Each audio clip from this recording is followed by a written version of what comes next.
cargas libres que hay en este caso. Es más importante obviamente sigma en el caso nuestro. En el caso de los hornos de microondas es más importante es la polarización y la repolarización, ¿de acuerdo?, de las moléculas. Si yo coloco dentro del horno de microondas un pedazo de conductor cualquiera, se derrite.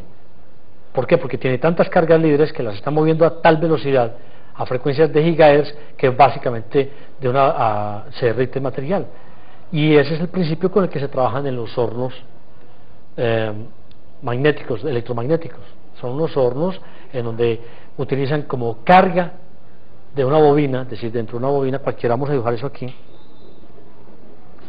como carga del terminal, del transmisor, se coloca una bobina a donde se introduce un material conductor. Esta señal alterna a través de la bobina, produce un calentamiento en el material que hay aquí interno y finalmente se derrite el material. La ventaja de esta cosa ya es que no produce impurezas en el material que se está fundiendo.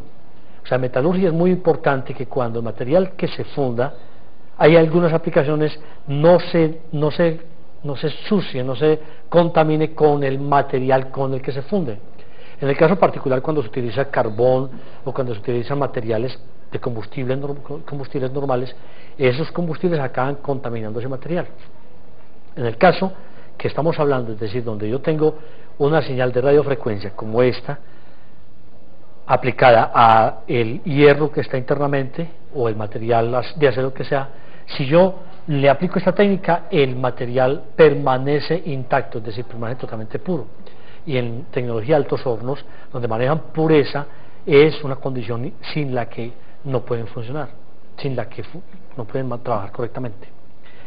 Entonces ya tenemos una idea de cuál es el principio del problema de la conductancia. Pero ahora miremos un problema adicional. Resulta que ahí en la ecuación tenemos la presencia de omega, de la capacitancia y de un valor que es el valor del factor de pérdida.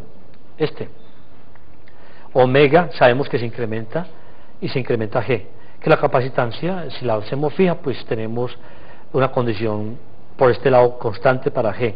Pero ahora la pregunta es ¿qué cosa es tangente de delta? Tangente de delta es un número, y por lo tanto como estamos relacionando en estos términos, es un número que se le ha llamado el factor de pérdida o factor de disipación. Voy a mostrarles a ustedes aquí ese factor de disipación. Ese factor de disipación se presenta en frecuencias que empiezan desde 10 a la 2, 10 a la 3, 10 a la 4, 10 a la 6, 10 a la 9, 10 a la 9, 10 a la 10, ¿de acuerdo? Hertz, o sea, es un incremento de frecuencias bastante fuerte. Y miren lo siguiente, voy a mostrarles uno de los materiales que nos interesa a nosotros. Voy a abrir el plano completo para que se forme la idea de la tabla que tengo aquí. Voy a buscar este punto, polietileno, ¿de acuerdo? Este material polietileno tiene a su haber en este punto, un valor de menor a 0.0002 a la frecuencia que dijimos 10 a la, a ver, miremosla, 10 a la 3, no, perdón, 10 a la 3, 10 a la 6, 10 a la 8, 10 a la 9 y 10 a la 10, ¿de acuerdo? En esta frecuencia tenemos un valor que es igual a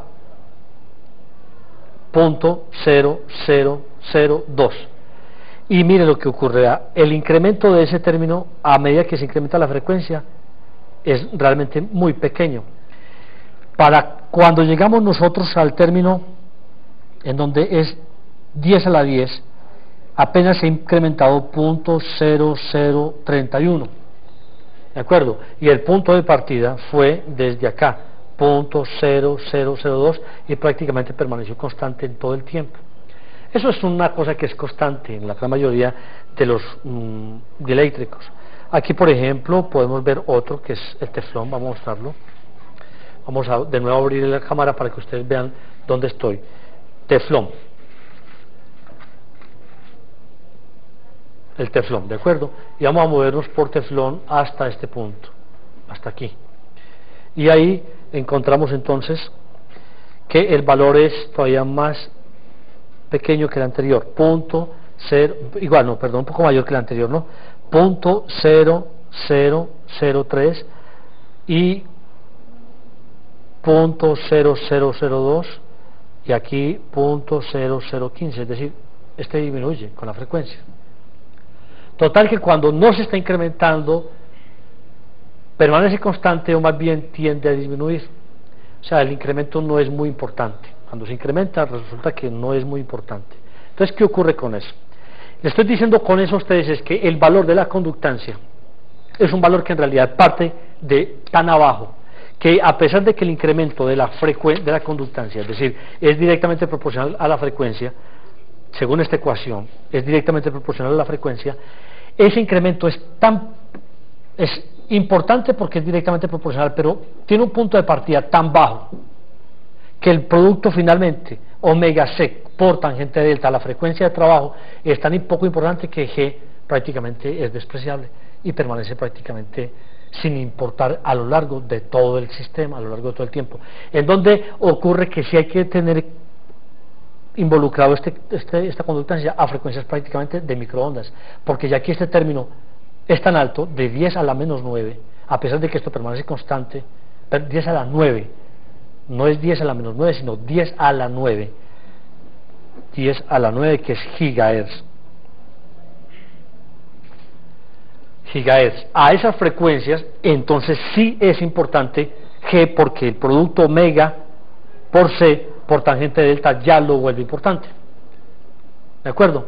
Y en ese caso, entonces, la atenuación hay que sumarle al valor de la atenuación introducida por R el valor de la atenuación introducida por G. No se puede perder ya el término de G como lo hemos venido expresando.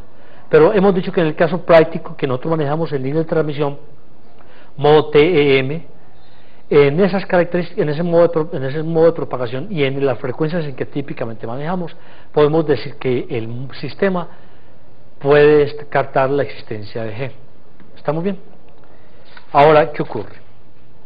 Vamos a entrar al tema de la resistencia, que es el otro término que nos queda faltando.